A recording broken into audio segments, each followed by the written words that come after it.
Слушайте, я понимаю, что многие сейчас теряют деньги. Вы проснулись и увидели, что в вашем портфолио творится ужас.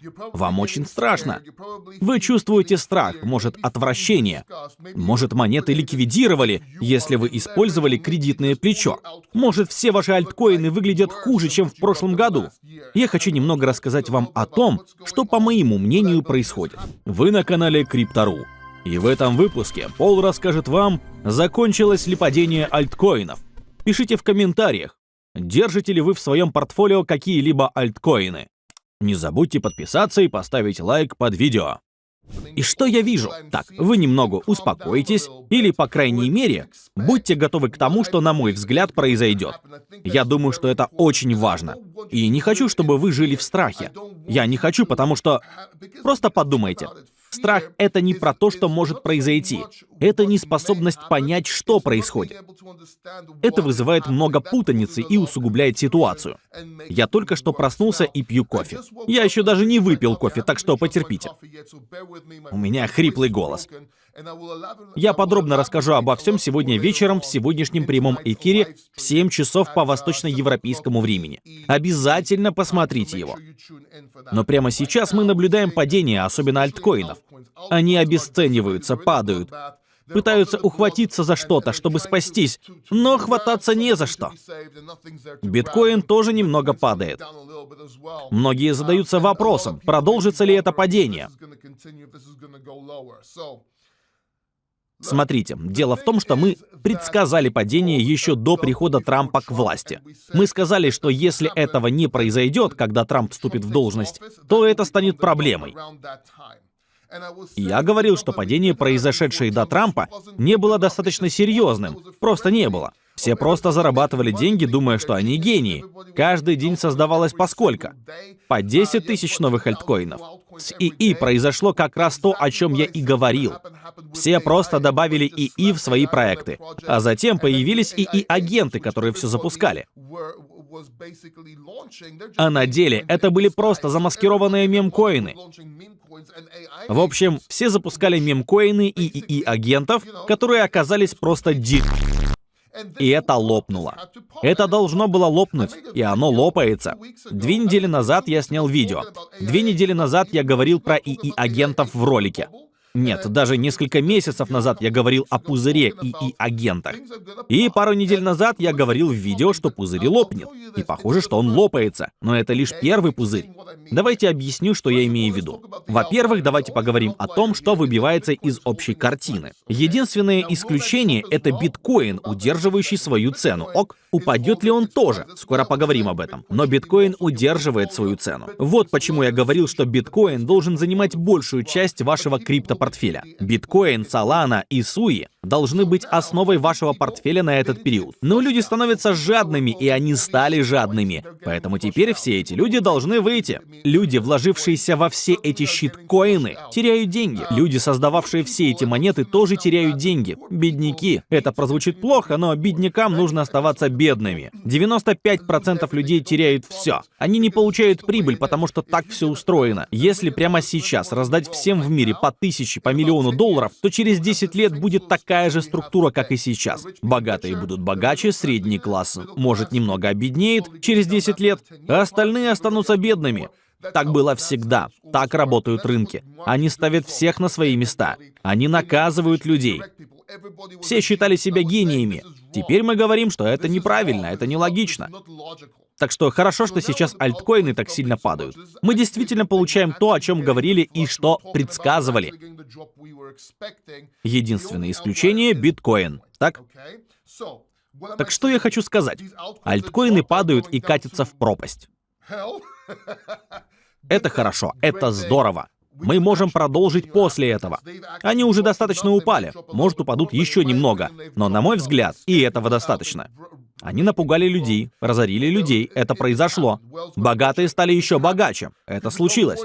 Можем ли мы пойти дальше? Да. Но в большинстве случаев этого достаточно. Сейчас дело в том, что будет делать биткоин. И мы поговорим об этом далее. Это очень важно, так что продолжайте смотреть.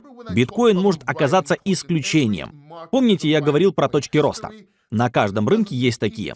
История не повторяется, а рифмуется, и нам нужно найти точки роста. Одна из таких точек — это биткоин. И мы говорили, что биткоин держится крепко, и нужно фиксировать прибыль в биткоинах.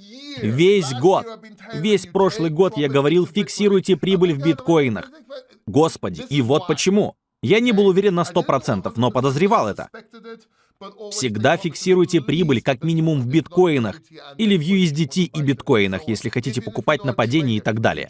Даже если вы не трейдер, а просто инвестор. Инвесторы фиксируют прибыль, понятно? Просто они делают это в долгосрочной перспективе. В крипте все происходит быстрее, поэтому вам надо фиксировать прибыль быстрее долгосрочных инвесторов. Я рассказываю об этом в своих видео. Итак, что будет с биткоином? Думаю, что сейчас он чуть ниже 100 тысяч. Я не буду открывать никакие графики. Ребят, мне нужен кофе. Мне надо сосредоточиться. Но сейчас он чуть ниже 100 тысяч. В выходные низкая ликвидность. Возможно, завтра картинка будет совсем другой, и биткоин снова превысит 100 тысяч ко вторнику. Так вот, дело в том, что вы, вероятно, задаетесь вопросом, что будет с вашими альткоинами и будет ли еще один сезон альткоинов. Ответ — да, но он будет немного другим. И я также снял видео на эту тему. Несколько роликов про то, что нужно держать у себя только лучшие альткоины. Solana, Sui и... Solana, Sui и биткоин. Извините, биткоин — это не альткоин, но его тоже нужно держать. Это лучшее. И есть смысл вкладываться в американские криптовалюты в монеты, созданные в США. Мы об этом говорили. И еще есть ИИ. Да, ИИ все еще в игре. Не беспокойтесь. Я считаю, что он будет расти бешеными темпами. И, конечно, будут небольшие мемкоины и так далее. Но вы хотите объединить эти нарративы. Ищите американскую криптовалюту, работающую с ИИ. Она должна хорошо себя показать. Какие есть варианты? Ну, Virtuals на Base. Base — это Америка.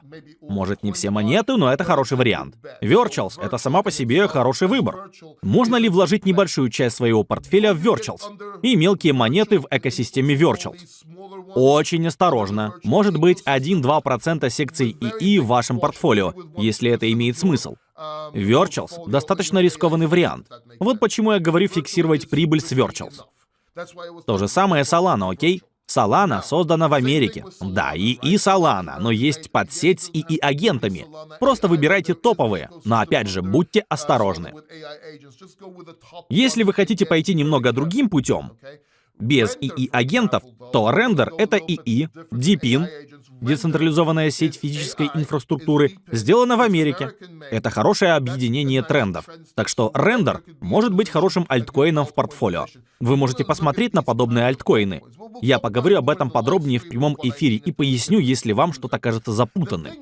Дело в том, что есть и лучший, и худший сценарий. В лучшем случае биткоин восстановится, альткоины немного успокоятся, потом снова начнут движение, и можно ожидать очередного обвала. Так что если сейчас все альткоины начнут расти, то через пару месяцев ожидайте обвала.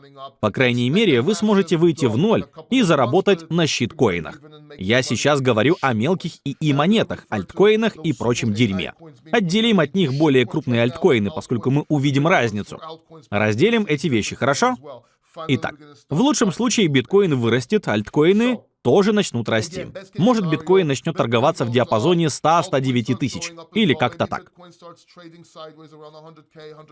Может, он еще немного вырастет, потом снова упадет и начнет торговаться в диапазоне. А альткоины начнут расти, и через пару месяцев процесс повторится. Все потеряют деньги. Может, ближе к лету будет масштабный обвал. И летом будет еще более оглушительное падение, чем сейчас. А к концу года будет еще один подъем и возврат к историческим максимумам. Это все. Это лучший случай. В худшем случае этот обвал продолжится, но вы должны понимать, что даже в худшем случае, если ситуация будет развиваться по самому негативному сценарию, мы должны получить отскок дохлой кошки. Ложный отскок рынка, после которого цена актива продолжает падать. Может, где-то на середине движения, на середине падения биткоина. Но на это тяжело смотреть, поскольку на альткоины это тоже повлияет. В общем, смотрите на биткоин, а потом оценивайте ситуацию на рынке. По мере нашего роста смотрите на Solana, большую тройку и так далее. Должен произойти отскок дохлой кошки, а значит, много монет начнут расти, и это будет время для получения прибыли и покупки более выгодных альткоинов, если это имеет смысл, и можно будет все обдумать. Теперь, если мы получим отскок дохлой кошки, а затем снова начнем падать, то это проблема. Надо ждать и смотреть. Если мы получим отскок дохлой кошки, а затем пройдем вверх половину падения, то это будет идеальное время для открытия позиции, если вы трейдер. Установите стоп-лосс прямо перед отметкой в 50%. А затем мы попытаемся протестировать все исторические максимумы. Так что фиксируйте прибыль прямо под ними, если это имеет смысл. А затем вы можете открыть еще одну позицию, если мы преодолеем исторические максимумы. Можете установить стоп-лосс прямо над историческими максимумами и так далее. Если вы инвестор, то можете делать это мысленно, устанавливая ментальные стоп-лоссы, если не используете кредитное плечо и понимаете эту концепцию. Еще раз, если вы хотите понять, что я имею в виду, то заходите на сегодняшний прямой эфир. Я покажу вам несколько сделок, дам долгосрочный прогноз, рекомендации по долгосрочным сделкам и трейдингу. В общем, сделаю все, о чем вы просите в чате. Обязательно подключитесь. Вообще говоря, это должно было произойти. И сейчас люди напуганы. Вы, наверное, тоже напуганы. Я понимаю, все в порядке. Просто сделайте выводы и распределите активы, чтобы такого больше не повторилось. Давайте подведу итоги. В худшем случае мы еще немного просядем, но затем произойдет отскок, и это даст нам понимание. Мы все оценим и поймем, пойдем ли дальше вниз, поймем, что нам делать дальше. Если все начнет расти, в том числе упомянутые мной щиткоины, то ждите масштабного краха в течение месяца-двух, может раньше. Так что убедитесь, что фиксируете прибыль в хороших монетах или хотя бы в биткоине, чтобы все было в порядке. Посмотрим, что будет дальше. Лучший вариант. Начнут расти только отдельные альткоины. Да, мы потеряем деньги на всех рискованных позициях. Хорошо, мы примем потери. Переключимся на хорошие монеты, если это имеет смысл. Вот на что я смотрю. Еще раз, простите, если я не очень понятно выражаюсь. Я только проснулся и еще не пил кофе. Это безумие, но я хотел выложить ролик для вас, потому что хотел, чтобы вы... Хотел кое-что объяснить и сказать, что все в порядке. Такое бывает на любом рынке, просто в этот раз немного по-другому. Все наладится, все будет хорошо. Посмотрим, что будет. Если это конец бычьего рынка, как многие говорят, то мы еще в прошлом году предсказывали вершину бычьего рынка в конце 24-го, начале 25-х годов. Но даже если это и будет пик, то у нас есть еще пара месяцев, так? В этом случае у нас будет отскок дохлой кошки. Даже если бычий рынок будет короче, чем мы прогнозировали год назад, у нас все еще есть шанс, есть возможность выйти в ноль. Надеюсь. Посмотрим, что будет. Подпишитесь внизу, чтобы не пропустить важную информацию. Обязательно нажмите на колокольчик. Сделайте мне одолжение, если можете. Я стараюсь выкладывать эти видео и помогать вам. Если вы смотрите мои видео и не подписаны, то, пожалуйста, подпишитесь. Я пытаюсь набрать 100 тысяч подписчиков. Тщеславная ли это цель? Да. Но она мотивирует меня продолжать и делать больше, так сказать. Я буду очень признателен. Поделитесь этим видео, если хотите. И да, увидимся вечером, ребята. Увидимся вечером в прямом эфире. Я сейчас все организую. Запущу прямой эфир, чтобы вы могли посмотреть его. Оставлю ссылку в комментариях, как только будет возможность. В зависимости от того, когда вы смотрите это видео, вы увидите ссылку в описании ниже. Уже заговариваюсь. Мне нужен кофе. Без него я ни на что не способен. Кто-нибудь из вас зависит от кофе? Я зависим. Мне нужен кофе, чтобы выпить кофе. Это мой первый кофе, и мне мало. Мне нужен кофе, чтобы выпить кофе. В любом случае, всех люблю. Успокойтесь, увидимся позже. Переведено и озвучено редакцией сайта Crypto.ru.